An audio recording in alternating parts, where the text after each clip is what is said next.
káàbọ̀ sí ilé iṣẹ́ wa ọdẹ òdùnbí.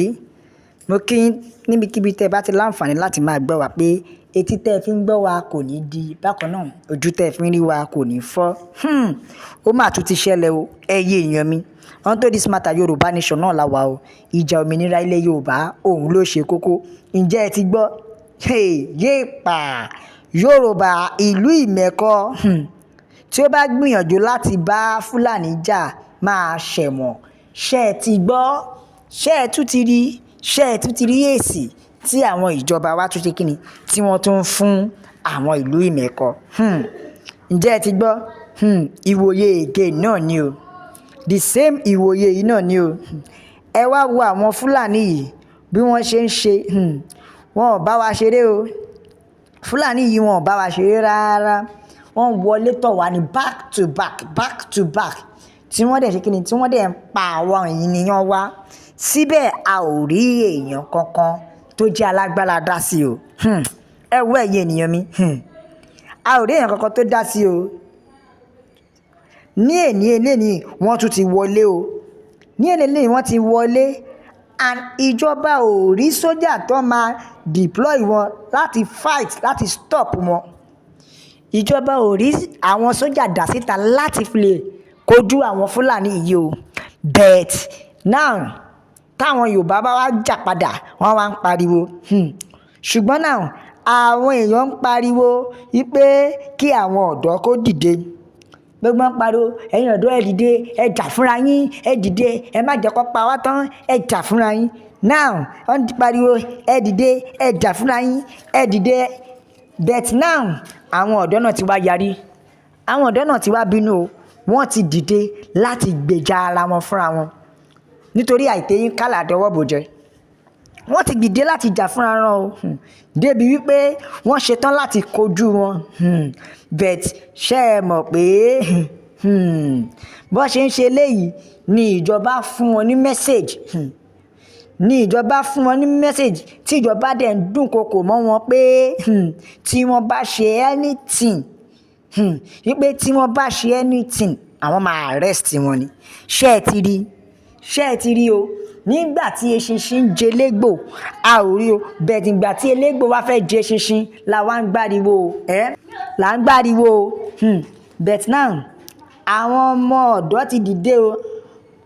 Wípé nígbà tí ìjọba ti sọ̀rọ̀ tó sọ wípé tó bá gbìyànjú àti fèsì Fúlàní àwọn máa kó gbogbo wọn ni o. Now àwọn ọ̀dọ́ ìwòye náà ti wá dìde.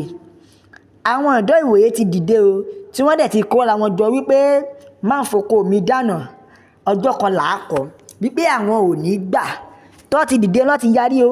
Wípé àwọn ò ní jẹ́ kí Fúlàní gun orí ilẹ̀ baba wọn mọ́. Tó ti yarí o. Wípé àwọn máa pa anybody ni o. Wọ́n ti sọ́ dìjà. Lọ́wọ́lọ́wọ́ báyìí àwọn ọ̀dọ́ ìlú ti dìde. Wọ́n sọ pé àwọn ò ní gbà kí àwọn Fúlàní yìí kó máa pa wá ní ìpakúpa. Débi pé wọ́n ta bíọ́bíọ́ o. Ẹ̀yin ènìyàn mi wọ́n gbéra tán.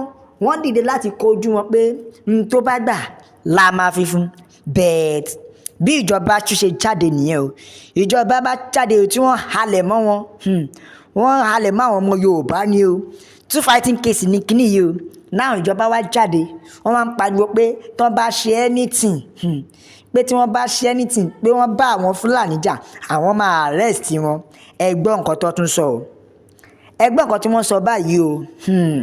Pé tí àwọn Yorùbá bá ṣe anything wípé wọ́n gbìyànjú àti fèsì Fúlàní àwọn máa arrest wọn. Ṣé ẹ rí o? Bẹ́ẹ̀ ìgbà táwọn Fúlàní yìí pa wá yìí wọ́n ò send message sí Fúlàní pé tí wọ́n bá pa Yorùbá o.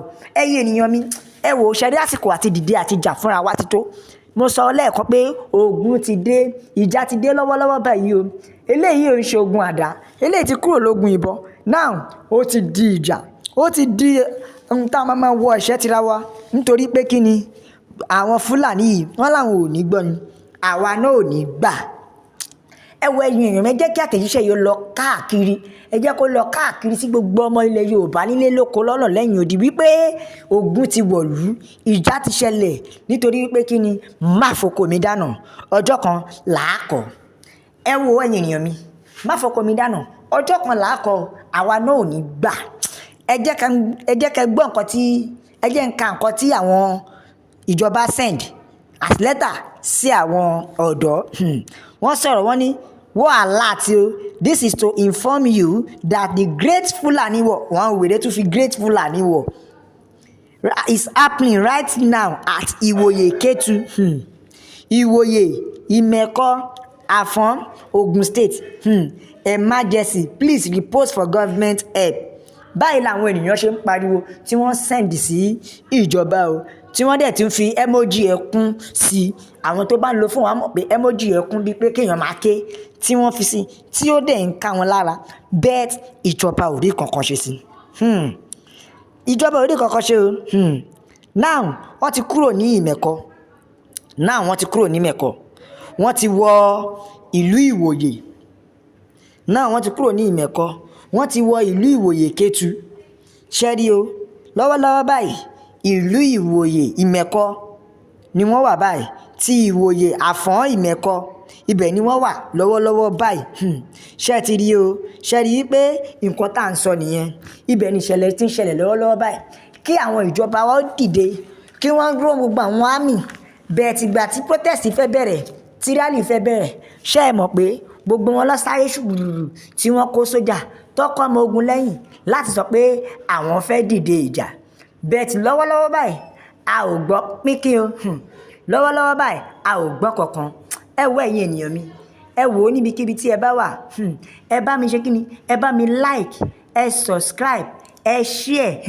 Ẹ jẹ́ kó yé àwọn ènìyàn pé Yorùbá nation ni o, no retreat, no surrender.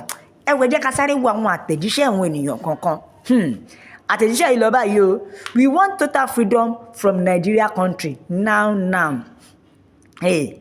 Wọ́n ní láyé Tinubu tí kìí ṣe ẹyẹ Buhari government, ṣé ara ohun tí Tinubu fẹ́ ṣe tó ṣe ìlérí